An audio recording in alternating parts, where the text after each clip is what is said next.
Revival, Reformation, Restoration, and Revolution by Frank Viola. Read by Chris Madison. Welcome to another Articles Turned into Audios by Frank Viola, the only channel that wants to hang a map of the world in its house and put pins in all the locations it has traveled. But it first must travel to the top two corners of the map so it won't fall down. As I write these words, many Christians are reporting that a revival is taking place at a university in the USA. Putting this report in a larger context, we often hear Christians claiming a revival is happening in a certain city or that a massive revival is on its way. Here are my personal thoughts on the matter. Let's break it all down. Revival. I'm defining revival in the classic sense. It's when scores of people are converted to Jesus Christ in a short time span, usually over the course of 2 to 4 years.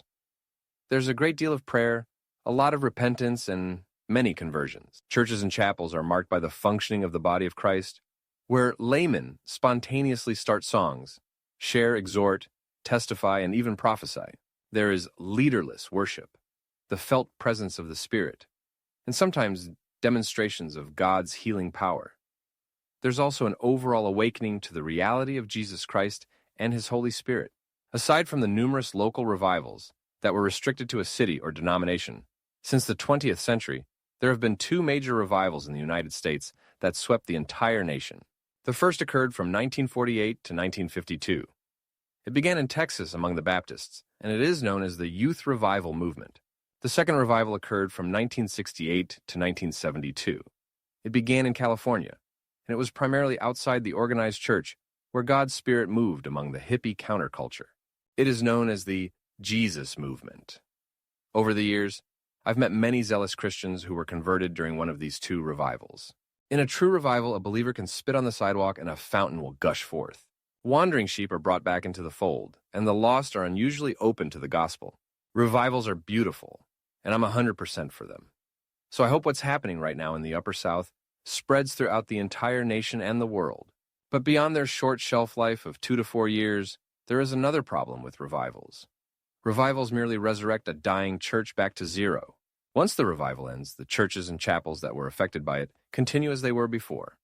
Same practices, same mindset, and same traditions. It's business as usual.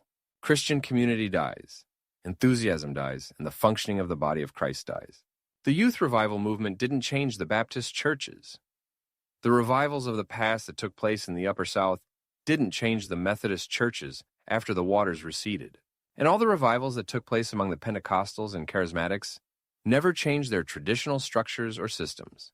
For example, in the mid-1990s, I had a front row seat to a localized revival that started in Central Florida among the Pentecostals and spread to different parts of the state all the way up to Canada. I visited some of those churches when the revival first broke out. Several years later, when the revival was over, I was invited to speak at one of them.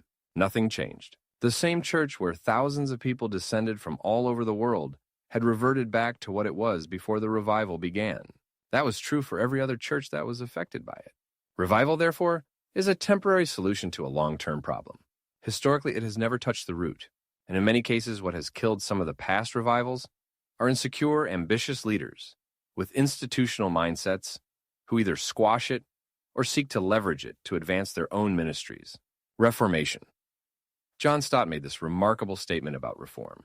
The hallmark of an authentic evangelicalism is not the uncritical repetition of old traditions, but the willingness to submit every tradition, however ancient, to fresh biblical scrutiny and, if necessary, reform.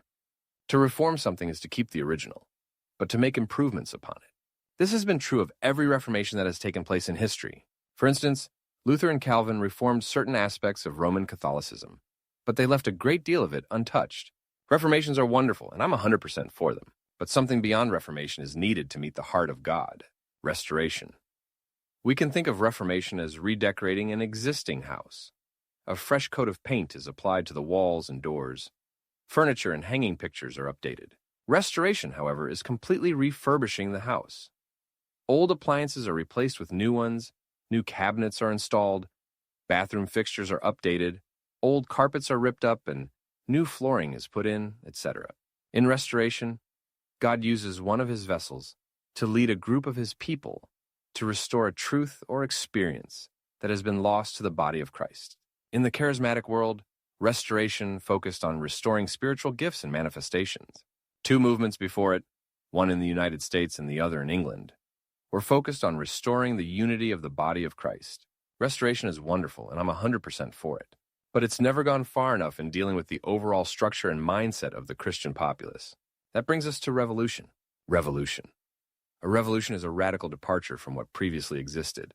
Think American Revolution, French Revolution, Communist Revolution, the Scientific Revolution, and the various technological revolutions that have radically altered our way of life.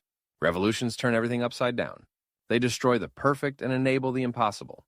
They introduce game-changing, spirit-inspired innovation. While Reformation redecorates the house and Restoration renews parts of it, Revolution tears the entire structure down and builds a new one in its place. Here's how I put it in my book, Finding Organic Church.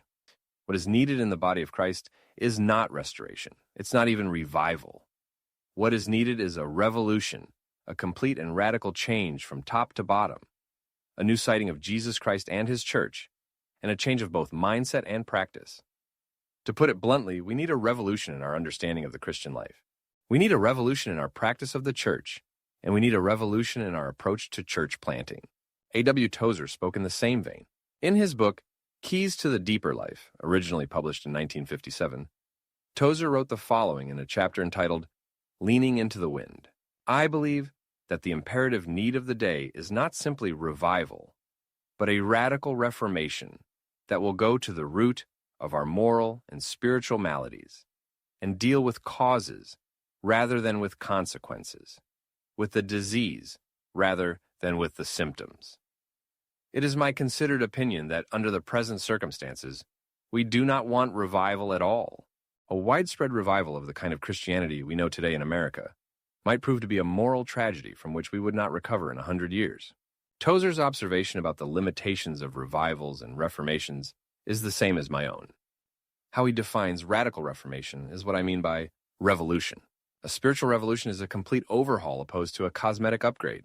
It's a total renovation opposed to introducing new pieces of furniture and/or rearranging the old decorations. Since 1988, I've had the privilege of meeting with groups of Christians under the headship of Jesus Christ, where the body of Christ functioned in life and power. Many of the features of revival were present in these fellowships, namely, the functioning of the body, leaderless worship, free testifying, sharing, prophetic utterances from the whole body, and the obvious work of the Spirit to shed light on and glorify Christ. People would fly across the Atlantic to visit our meetings. Having never seen anything like it before, their testimony was, "This is a revival," but it wasn't. For us, it was the normal experience of the body of Christ when she's properly equipped to function according to her organic nature. Now, for details, see Kingdom Ministry, past, present, future. By the way, I'm not talking about a house church, but something far beyond a group of Christians who meet weekly in a home. Conclusion. If the name of the game is conversions, souls being saved, which I'm 100% for, then Tozer's analysis doesn't make much sense. But if God is after something higher than lost people being converted to Christ, then Tozer's words should be seriously considered. I contend that God's primary interest is his eternal purpose, which includes reclaiming the explosive gospel of the kingdom. And that, my friends, is revolutionary. Historically, God has worked in seasons. This is true for revivals and spiritual awakenings. I'm thankful for every report about revival winds blowing. I just hope it spreads beyond a city, denomination, or movement. Even more, what we need today beyond revival, reformation, and even restoration is revolution. A revolution in how we conceive the Christian life, how we live it out, and how we practice the church. All of my work is toward that singular goal. The aim is that God in his mercy would use it to help ignite a revolution in the Christian faith. That said, I'll take revival, reformation, and restoration whenever and wherever they come. But revolution is where my heart beats. And that's precisely what the insurgence is all about. It's a revolution from inside to outside, from ceiling to floor, from one edge to the other. If you are someone who has witnessed the gamut of present-day Christianity, and there's a cry in your heart that says, there has got to be more than this, then welcome to the revolution. There is an insurgence happening right now, a revolution.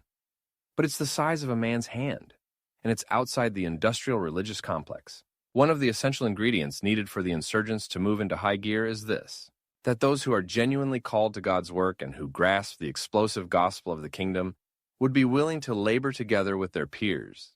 And see my vision for a ministry dream team for details on this. My prayer is that this takes place sooner than later. I plan to write more about revolution in the future, so stay tuned. Related. The message that launched the present revolution. What is the deeper journey? You are not alone. Insurgents reclaiming the gospel of the kingdom. The Insurgents podcast. The revolution will be televised.